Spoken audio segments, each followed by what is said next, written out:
오늘 다음 교회를 방문해 주신 또 함께 하신 여러분들을 환영하고 사랑하고 축복합니다. 우리 옆 사람에게 인사합시다. 반갑습니다. 환영합니다. 사랑합니다.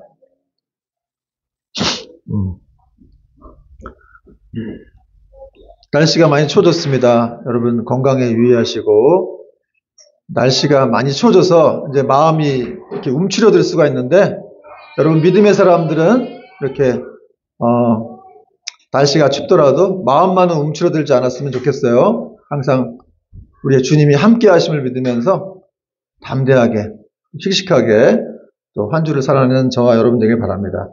오늘 말씀의 제목은 아브라함의 소유로 확정되었더라. 아브라함의 소유로 확정되었더라라는 제목으로 말씀을 전하겠습니다. 여러분, 우리가 세상 살다 보면은 참 불공평하다고 느낄 때가 많지 않습니까? 여러분은 안 그렇게 느끼시는군요. 저는 불공평하다 느낄 때가 있는데. 근데 여러분, 공평한 게 있어요. 사람들에게, 유일하게. 사람들에게 유일하게 공평할 때는 언제인가요? 죽을 때입니다. 그렇습니다. 여러분, 사람에게 이렇게 모든 사람에게 공평한 것이 있는데 바로 언젠가는 죽는다는 것이죠. 그래서 히브리서 9장 27절에 보니까 한 번 죽는 것은 사람에게 정하신 것이요 그 후에는 심판이 있으리니 이렇게 말씀하고 있어요. 그래서 역사 속에서 어떤 대단했던 사람들도 다 죽었습니다. 다 죽음을 맞이했다는 거죠. 진시황 같은 사람들, 이 사람이 조금 더 살아보려고 불로초라는 것을 평생 구해 다녔는데 그게 있었습니까? 없었습니까? 없었죠. 불로초가 어디 있겠어요. 그거 먹으면 영원히 산다 그래가지고 자기 부하들을 그냥 엄청 고생시켜가지고 그걸 평생을 찾아다녔는데 결국 자기도 죽었습니다. 여러분, 성경에 나오는 아담, 또 노아, 또 아브라함, 또 오늘 사라까지, 또 여호수아, 다윗, 사도 바울 다 죽음을 맞이했습니다. 저와 여러분도 언젠가는 죽을 것입니다. 오늘 죽음에 대한 얘기를 하니까 여러분 좀 마음이 좀 그러신가요? 근데 연구 결과로도 나왔는데 우리가 사람이 죽는다는 것을 알면 더 이렇게 행복해지고 자유로워진다 그러죠. 몇백 배인가 더 자유로워진다고 그래요. 여러분, 오늘 말씀은 아브라함의 아내이자 열국의 어미로 불리던 이 사라의 죽음에 대한 이야기를 기록하고 있습니다. 그리고 그녀의 죽음을 통해서 또 아브라함이 이제 사라를 묻을 매장지를 구입하는데 거기에 얽힌 그런 이야기예요. 근데 굉장히 중요한 이야기입니다. 그래서 여러분이 잘 들어야 돼요. 오늘 말씀을 통해서 우리가 뭘 알아야 될지 살펴보겠습니다. 먼저 1절 보니까 사라가 127세를 살았으니 이것이 곧 사라가 누린 횟수라. 여러분, 사라가 127세를 살고 죽었다는 내용이 나오고 있습니다. 여러분, 오늘날에도 127세는 많은 나이죠. 근데 이 당시에는 좀 적은 나이라고 하더라도 이 당시에도 결코 적지는 않은 나이였습니다. 그러니까 사라가 한마디로 살 만큼 살은 거예요. 하나님이 그렇게 살게 해주신 거죠. 그리고 이제 돌아갔다는 거죠. 근데 사라는 아브라함보다 10살 어렸어요. 아브라함은 언제 죽은 줄 아십니까? 혹시 아시는 분? 150이요? 막 때리세요. 아무거나 막 그냥 찌르면. 여러분, 아브라함은 175세를 일기로 이렇게 운명을 달리했습니다. 근데 사라는 127세예요. 그러니까 사라가 10살도 어린데 먼저 눈을 감았죠. 그러니까 참 태어나는 거는 순서가 있는지 모르겠지만 가는 거는 순서가 없구나. 그런 걸 또 느껴요. 여러분, 이 사람이 얼마나 살게 될지는 오직 하나님만이 정하시는 것입니다. 그분만이 알고 있죠. 이게 횟수라고 하는 127세를 살았다. 그러니까 우리가 언제까지 살지는 모르겠지만 오직 하나님만이 아신다는 거예요. 여러분은 몇 살까지 살고 싶으세요? 그런 생각 안 해봤죠? 저는 다 해봤는데 난 80, 75세. 네, 너무 젊다. 요즘 같은 시대에 좀 더 오래 사세요. 그래서 이렇게 사라가 127세를 이렇게 향유하고 돌아갔다라고 얘기하고 있는데, 중요한 거는 사실은 그 사람이 얼마나 더 살려고 한다고 해도 하나님이 정하신 횟수를 그 사람이 더 늘릴 수 없다는 거죠. 더 줄이거나 늘릴 수 없어요. 그래서 여러분, 살다가 이렇게 몸이 안 좋아지고 막 병에 걸리더라도 너무 걱정하지 마세요. 그 횟수가 있어요. 정해진 횟수가 있기 때문에 거기까진 가게 돼 있으니까 너무 겁을 먹거나 그럴 필요가 없습니다. 그런데 이렇게 사라의 나이에 대한 기록이 중요한 이유가 또 있는데, 그거는 성경에서 이 사라가 유일하게 이런 기록이 되어 있기 때문에 그래요. 그의 나이가 기록되어 있어요. 왜 그렇겠습니까? 그만큼 사라가 중요한 신앙적인 인물이었기 때문에 그렇다는 거예요. 여러분, 사라가 어떤 인물이었습니까? 사라는 젊은 날에 자기 남편 아브라함을 따라서 이렇게 장장 수천 킬로미터를, 고대 근동시대에 수천 킬로미터를 여행한다는 건 목숨 걸고 가는 거거든요. 그렇게 목숨을 걸고 간 여인이에요. 미지의 땅으로, 약속의 땅으로 그냥 하나님만 바라보고 갔던 그런 믿음의 여인이었습니다. 그리고 아브라함도 이렇게 믿음의 조상이라고 하지만 또 사라도 그에 못지않은 믿음의 어머니, 열국의 어머니로서 그도 이제 90세에 이렇게 이삭을 낳아서 잘 키웠던 그런 믿음의 여인이었습니다.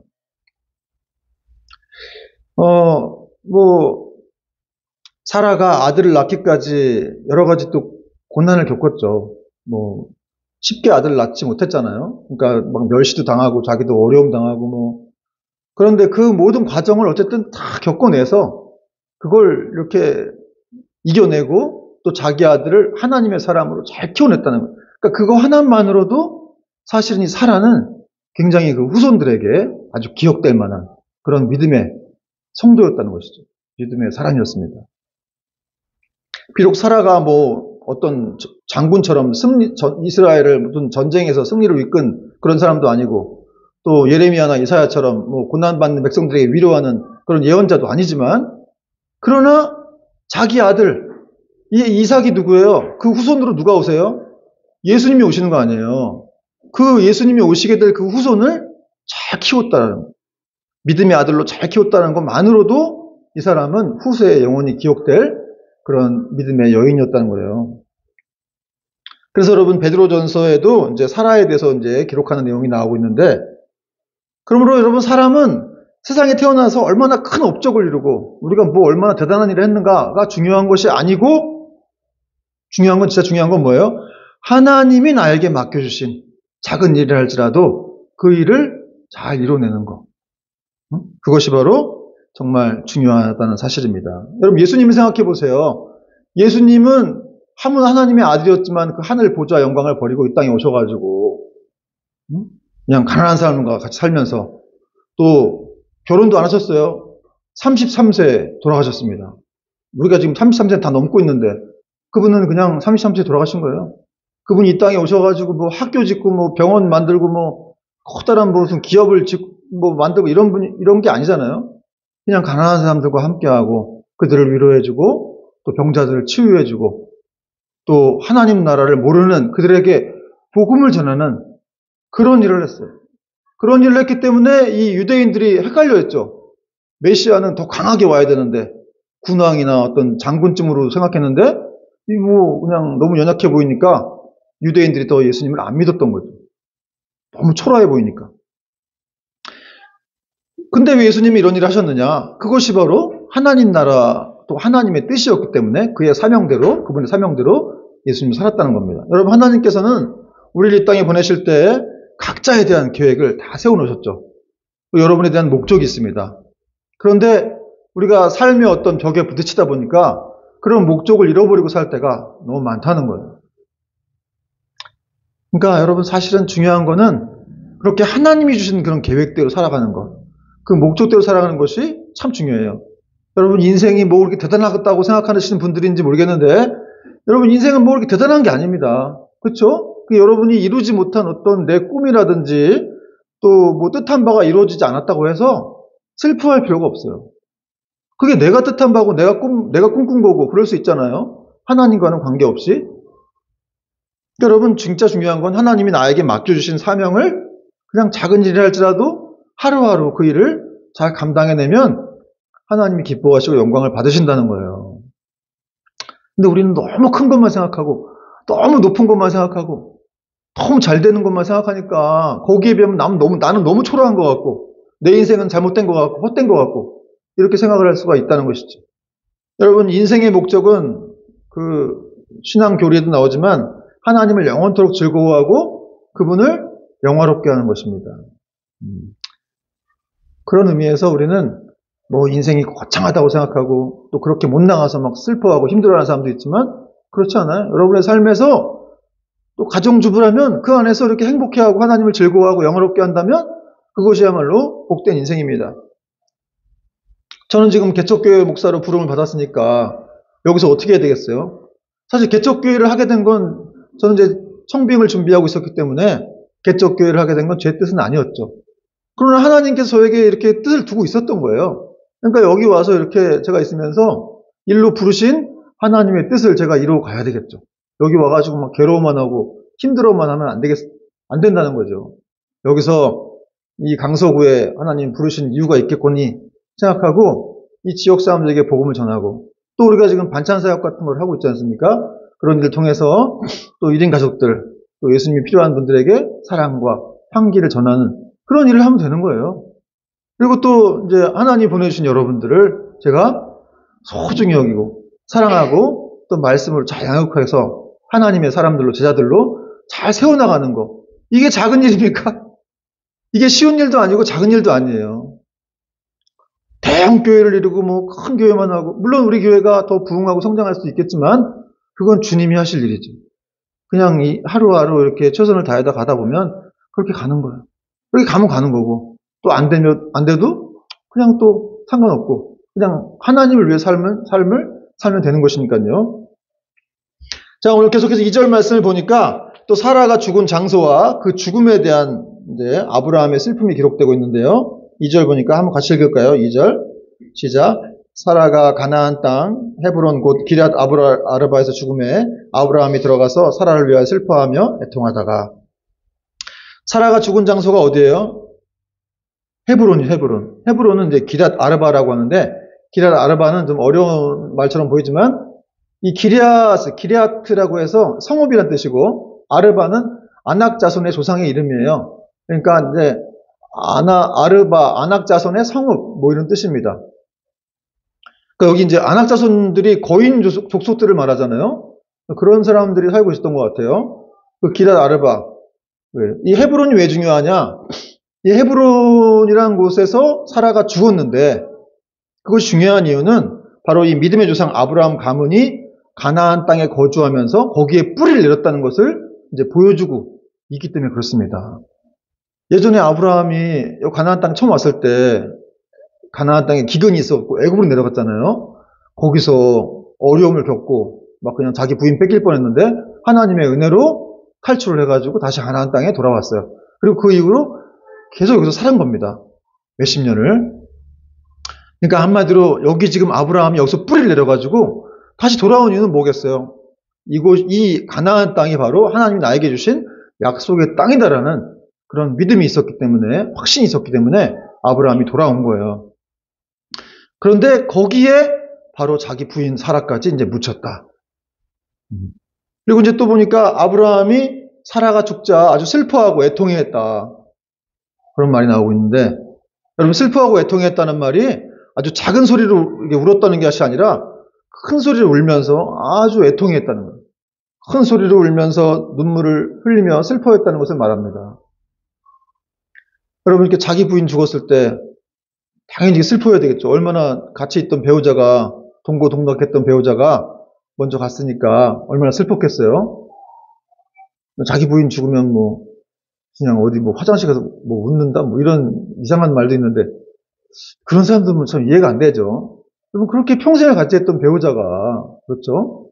이렇게 운명을 달리했으면 정말 마음이 힘들고 너무너무 슬퍼야 되겠죠. 그러니까 여러분 이 아브라함이라고 하는 사람은 이런 모습들을 통해서 봤을 때 이 사람이 위대한 신앙인이기도 했지만 사실은 자기 부인을 아주 사랑했던 그런 남편이었다는 것을 다정다감한 남편이었다는 것을 알 수가 있어요. 여러분 어떤 사람들은 막 하나님께 대해서는 막 철저하게 하고 신앙을 뭐 중요하게 생각하면서 자기 부인이나 뭐 가족들에 대해서 막 소홀히 하거나 무정하게 대하는 사람들 있죠. 그건 잘못된 겁니다. 또 여기서 우리가 알 수 있는 건 믿음이 있다라고 하는 것은 슬플 때 우는 것을 말하는 거예요. 슬퍼하고 막 애통했다. 아브라함이 보통 믿음이 좋은 사람이에요. 그리고 자기 부인 죽었을 때 슬피 울었다는 거예요. 막 애통했다는 것이죠. 여러분, 믿음은 마음의 자연스러운 감정 표현을 억누르는 게 아닙니다. 여러분, 울고 싶을 때는 울어야 되는 거예요. 저도 혼자서 여기 기도하면서 울기도 하고 그러는데, 물론 이제 그런 것들이 어떻게 생각해보면 이 나이 먹고 왜 울지? 이런 생각이 들 수도 있지만, 하나님 앞에서 우는 건데, 뭐. 슬프면 울 수 있는 거죠. 또 그런 것들이 스트레스 해소가 되기도 하고요. 여러분, 내가 남자인데, 내가 지금 몇 살인데 울어? 그렇게 생각할 필요가 없다는 거죠. 여러분, 울지 않는다는 것, 슬픈데 울지 않는다는 것은 이건 위선자입니다, 사실은. 그리고 무정한 사람으로 만들 수 있고, 슬픈데 울지 않는 건 좀 심하게 얘기하면 마귀를 닮은 거예요. 그렇게도 표현할 수가 있습니다. 여러분, 성령님은 슬픔을 느끼시는 분이십니다. 여러분이 슬프고 힘들어할 때 성령님도 슬퍼하시고 힘들어하신다는 거예요. 예수님께서 옛날에 나사로가 죽었을 때 어떻게 하셨어요? 우셨어요. 우셨습니다. 그런 것들을 봤을 때 하나님은 우리의 슬픈 일이 있을 때 슬퍼하시는 분이라는 거예요. 그러나 이제 아브라함은 이제 사라의 장례 절차를 치러야 했기 때문에 계속해서 슬퍼할 수만은 없었습니다. 그래서 이제 시신 앞에서 일어나서 장례를 준비하는데요. 3절 보니까 그 시신 앞에서 일어나 나가서 해쪽 속에게 말하여 이르되 4절 나는 당신들 중에 나그네요 거류하는 자이니 당신들 중에서 내게 매장할 소유주를 주어 내가 나의 죽은 자를 내 앞에서 내어다가 장사하게 하시오. 여러분, 아브라함이 애곡하던 것을 중단하고 일어난 것은 사라의 장례 절차를 밟기 위함이었습니다. 근데 여러분, 사실은 이 이면에 또 아브라함이 사실은 사라의 죽음을 매우 슬프게 여겼지만 그러나 그 안에는 또 하나님이 이 영혼들을 돌보신다는 믿음이 있었어요. 우리가 지난주 살펴봤을 때도 아브라함이 부활신앙이 있었죠. 자기 아들을 죽여도 하나님이 살리실 것이라는 그런 부활신앙이 있었기 때문에 이번에도 동일하게 계속 슬퍼하지 않고 일어나서 장례를 준비했다는 거죠. 여러분, 그렇습니다. 부활신앙이 있는 사람들은 계속해서 슬퍼하지만 않습니다. 죽음이 끝이 아니란 것을 알기 때문에 그렇습니다. 천국에서 다시 만날 것을 알고 있다는 거예요. 여러분, 죽음은 어떻게 오는 거예요? 죽음은 죄로부터 온다 그러죠. 죄의 삭은 사망이요. 결국 사람들은 자기 죄로 죽는 것인데 그러나 우리 주님께서 십자가를 지시고 부활하심으로써 그 죄 문제가 완전히 해결된 거예요. 그래서 성도에게는 죽음이 끝이 아닙니다. 죽음은 새로운 시작을 알리는 관문일 뿐이라는 거죠. 바울은 고린도전서 15장 55절에서 57절까지 이렇게 말했습니다. 사망아, 너의 승리가 어디 있느냐? 사망아, 네가 쏘는 것이 어디 있느냐? 사망에 쏘는 것은 죄요, 죄의 권능은 율법이라. 우리 주 예수 그리스도를 말미암아 우리에게 승리를 주시는 하나님께 감사하노니. 사망아, 너의 승리가 어디 있느냐? 여러분, 사망 권세라고 하죠. 사망이 권세가 있어요. 인간이 다 죽음을 두려워하지 않습니까? 그 죽음 앞에서 다 무력하죠. 그래서 권세가 있는 거예요. 어둠의 세력들은. 그러나 그 어둠의 세력이 예수 그리스도를 믿는 성도들에게는 아무런 힘도 못 미친다는 거예요. 저와 여러분도 이제 언젠가 죽겠지만 두려워하지 마시기 바랍니다. 거기서 끝이 아니기 때문에 그런 거예요. 우리도 언젠가 죽지만 그것이 끝이 아니라 영원한 삶으로 이어지는 새로운 관문으로 들어가는 길이기 때문에 그렇습니다. 그래서 어떤 신학자는 이 성도의 죽음에 대해서 이렇게 표현했어요. 그냥 옷 하나 갈아입는 정도다. 저도 안 죽어봤기 때문에 확실히 모르겠는데 제가 먼저 죽겠죠. 제가 먼저. 그럼 말해드릴 수가 없네. 죽으면. 어쨌든 그냥 옷 하나 벗는 정도라고 하니까 한번 그런 경험을 한번 해보고 싶긴 해요. 여러분, 옷 하나 벗고 갈아입을 때 뭐 신경 쓰여요? 아무렇지도 않게 하잖아요. 그냥 집에 가서 벗고 갈아입고. 그 정도라는 거예요. 저는 그게 맞다고 봅니다. 또 아브라함은 땅을 사면서 이런 표현을 썼어요. 나는 당신들 중에 나그네요, 거류자이니. 거류자가 무슨 말이에요? 외국인이잖아요, 외국인. 난 당신 중에 거하는. 이 아브라함이 가나안 땅을 내 고향이니 내 본향입니다. 이렇게 말하지 않았어요. 나는 당신들 중에 있는 나그네고 외국인이다.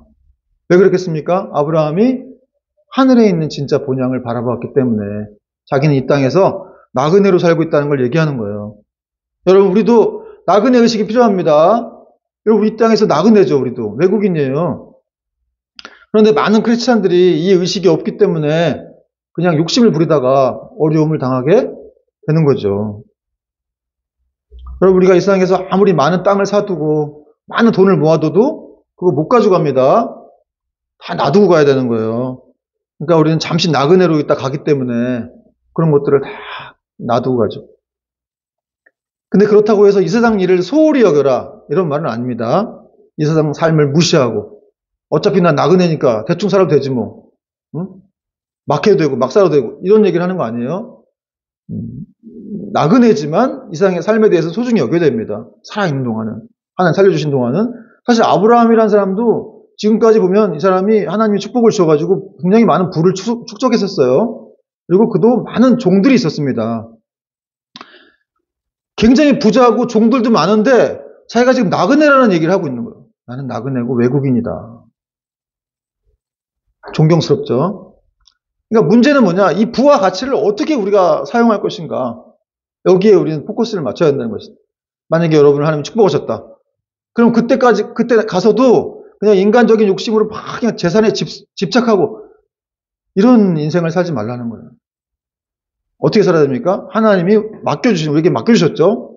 그 재산을 맡겨주셨잖아요. 그러니까 청지기로서 그 시간이나 재물들을 하나님의 영광을 위해서 잘 사용해야 된다는 거예요.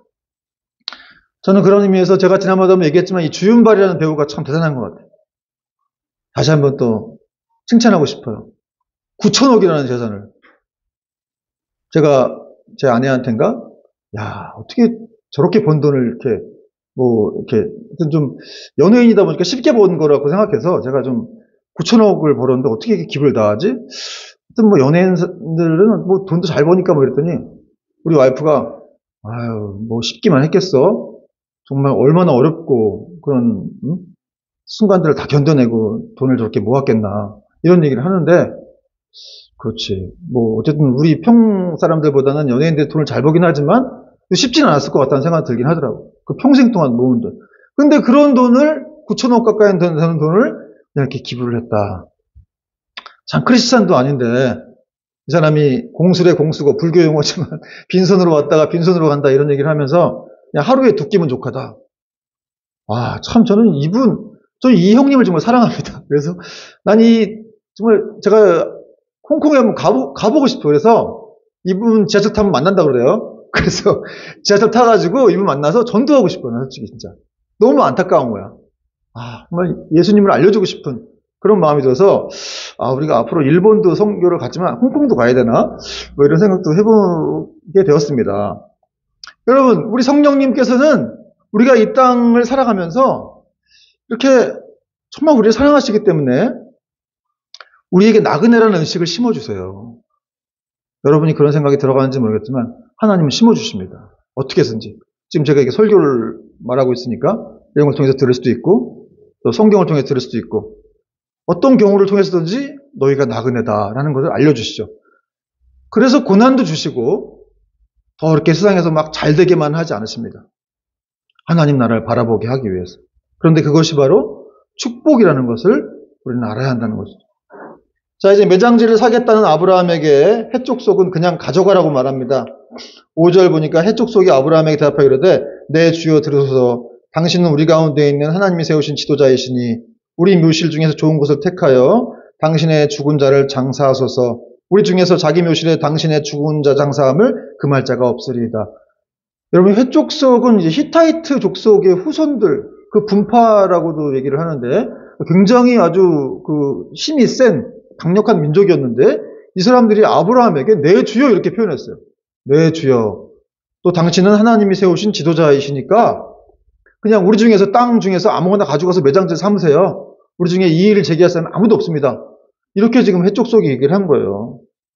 여러분, 당시에는 이 땅이란 개념이 고대 때는 땅의 개념이 참 중요했죠. 매장지 중요했기 때문에 아무나 막 주거나 팔거나 이래서는 안 되는데 이렇게 해족속이 아브라함을 얼마나 존경하고 그를 지극히 사랑했으면 그냥 가져가라는 얘기를 한 거예요.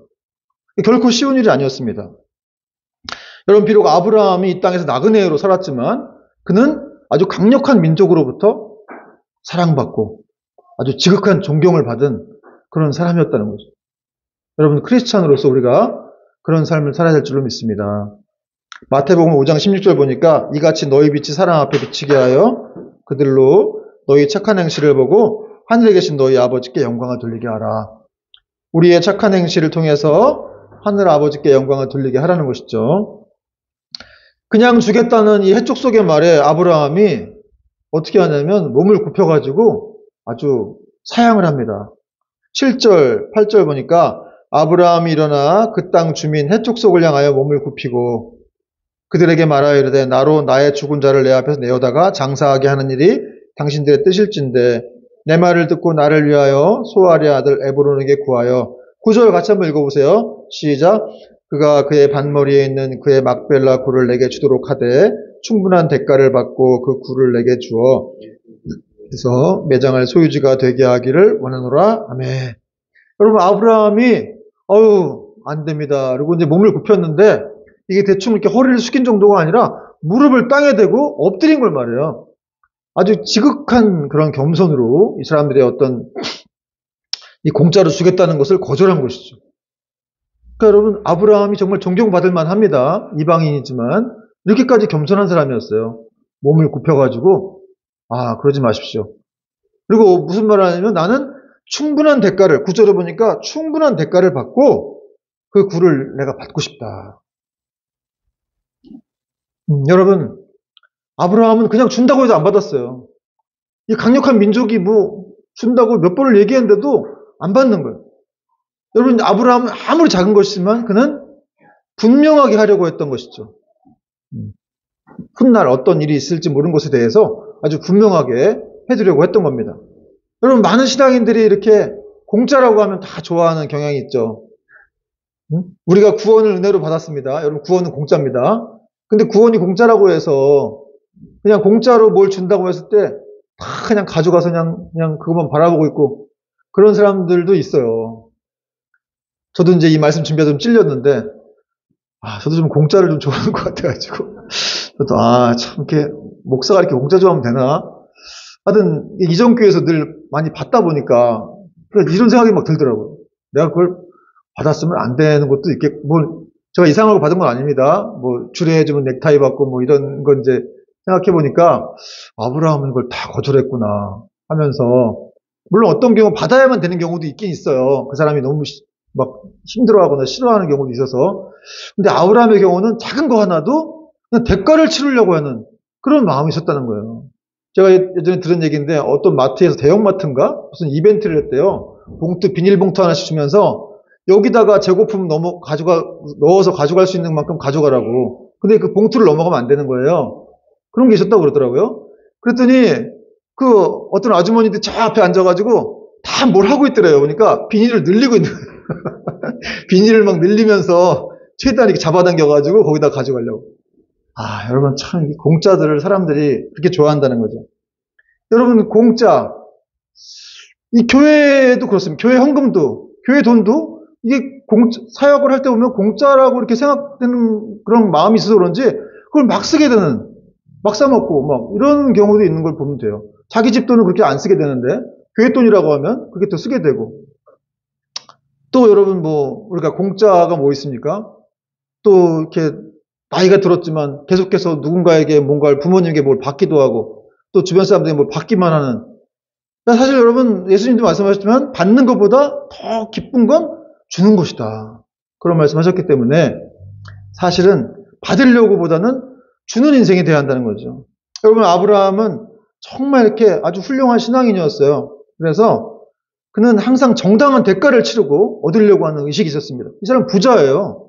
부자이기 때문에 부자들 중에서도 막 받으려고 하는 사람이 있지만 사실 아브라함은 그렇게 하지 않았다는 것이죠. 여러분 하나님이 가나안 땅을 아브라함에게 주신다고 하셨는데 그 땅을 완전히 차지하려면은 몇백 년이 지난 후에 그렇게 있어야 되는 그런 일임에도 불구하고 그가 믿음으로 값을 주고 땅을 샀다는 것이죠. 이 막벨라 앞에 있는 밭에 있는 굴인데 아주 조그만 거예요. 근데 이 조그만 땅을 사기 위해서 아브라함이 그렇게 대가를 치렀다는 거예요. 이 값을 주고 사겠다는 아브라함에게 이 밭의 주인이 나타났어요. 에브론이라는 사람인데 이 에브론이 어떤 사람인지 모르겠다 하여튼 이름이 나와요. 에브론이 내 주여 또 내 주여라고 말하면서 그렇게 하지 마시고 근데 이번에는 또 그 해쪽 속이 다 모여있는 상태에서 이 에브론의 사람이 다시 또 아브라함에게 주겠다고. 몇 번을 주겠다고. 여기 10절부터 13절까지 내가 그 밭을 당신에게 드리고 이게 몇 번 나와요. 그래서 드리겠다고 하는데도 아브라함이 또 몸을 굽혀 사양합니다.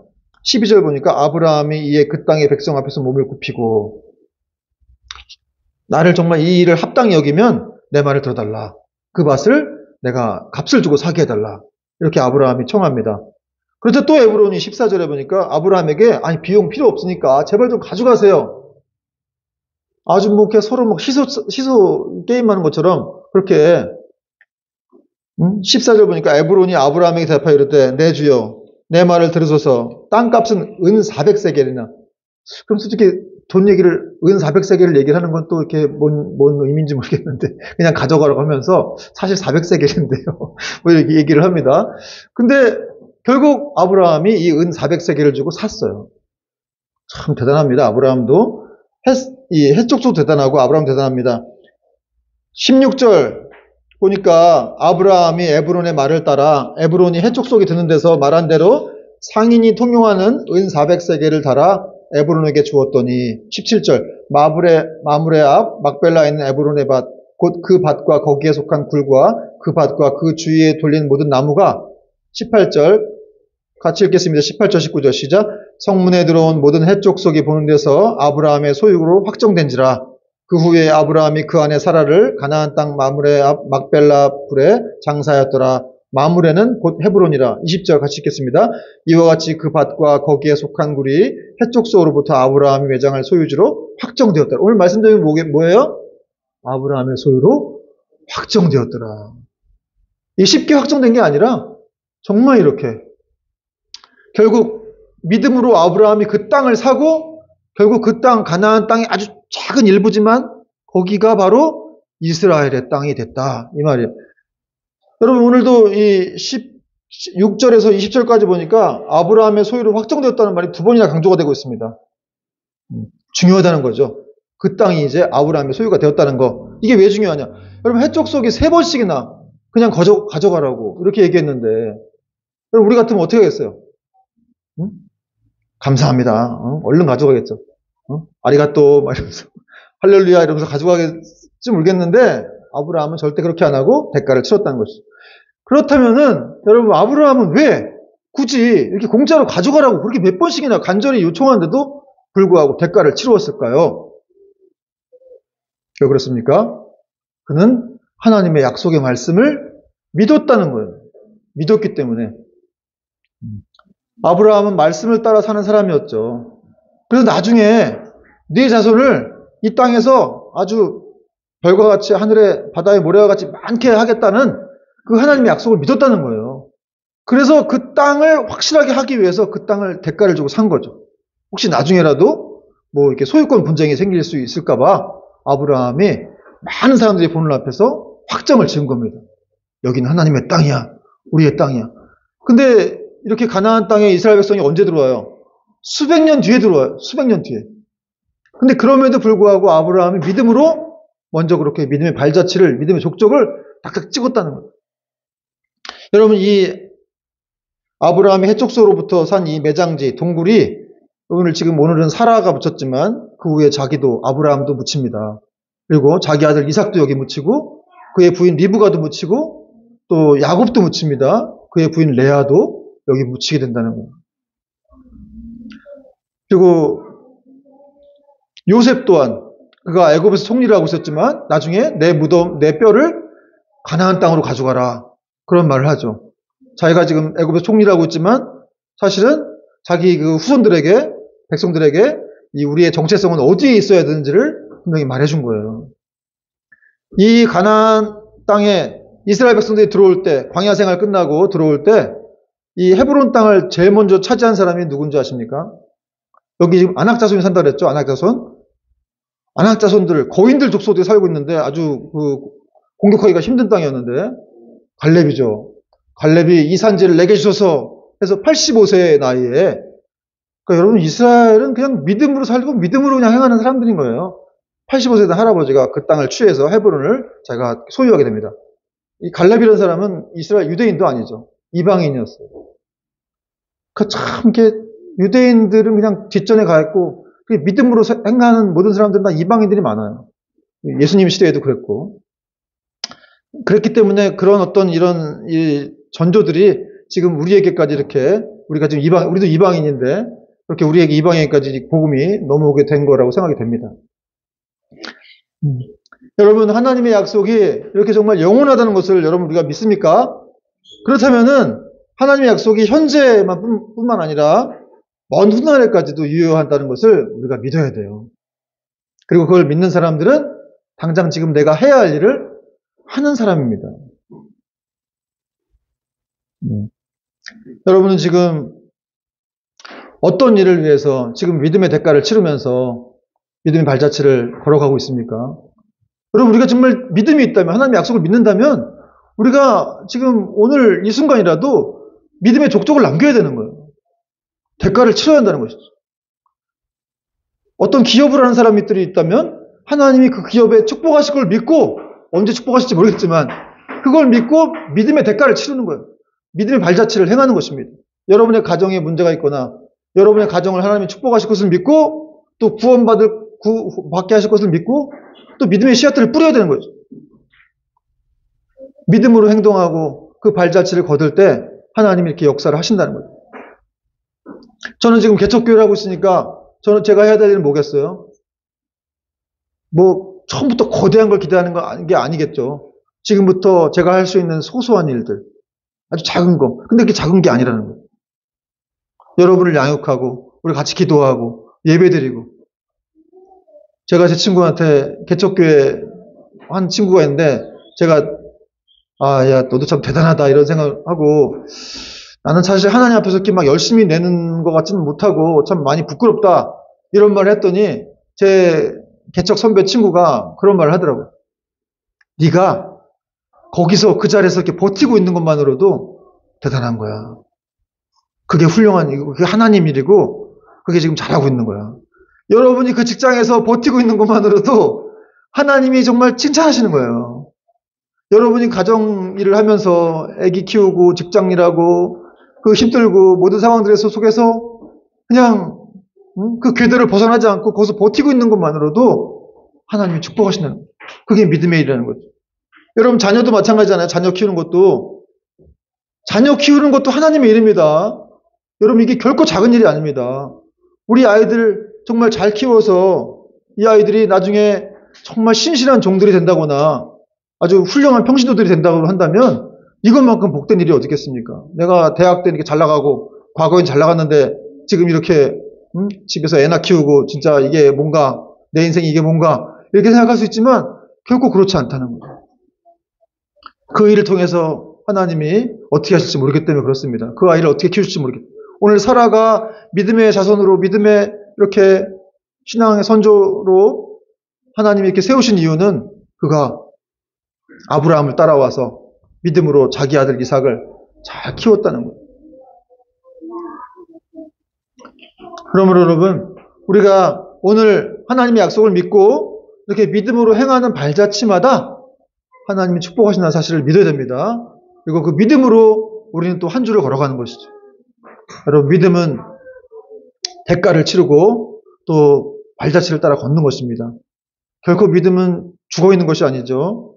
또 이런 믿음으로 순종하며 한 주를 살아내는 저와 여러분이 될 수 있기를 주님의 이름으로 축원드립니다. 찬양하겠습니다.